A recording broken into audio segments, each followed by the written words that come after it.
لە چوارچێوەی ئامادەکاریەکان بۆ هەڵبژاردننی ئەنجومەنی نوێنەرانی عێراق کە وا بڕیارە لە 12ی ئایاری ئەم ساڵە واتە لە تقریبان دوای مانگونیەک بەڕێوە بچێ ئێمە وەکو لیژنەی باڵای هەڵبژاردن کۆبوونەوەمان لەگەڵ مەکتەب و دام و دەستگاکانی دەرەوەی مەڵبەندەکانی کۆمەڵی ئیسلامی کرد. ئێمە ناوبەناو وەکو لیژنەی باڵاوەکو ئەنجومەنی سیاسی کۆمەڵی ئیسلامی کوردستان ئەو برانە لەگەڵ هەموو ئۆرگانەکانی کۆمەڵ کۆ دەبنەوە لەگەڵ شەرایح و چین و توێژەکانی کۆمەڵ کۆ دەبنەوە و ئەو منهەجێتی کۆمەڵی ئیسلامی کوردستانیان پێ ڕائگەیەنن کە دەیگرنە بەر لەسەر ئاستی سیاسی لەسەر ئاستی هوەری و لە هەموو ئاستەکانی تر بۆ هەڵبژاردنەکانی 12ی ئایاری ئەم ساڵ. نەک خۆی ئامادە کە ئەتوانین بڵێن خۆشی ئامادە کردووە و قۆناغی زۆر گەورەی بڕیوە لە ئامادەکاری بۆ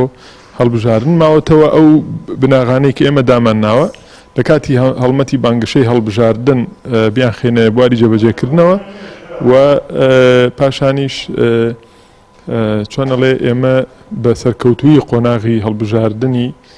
داهاتووی ئەنجومەنی نوێنەرانی عێراق تێپەڕێن ئینشاءڵڵا.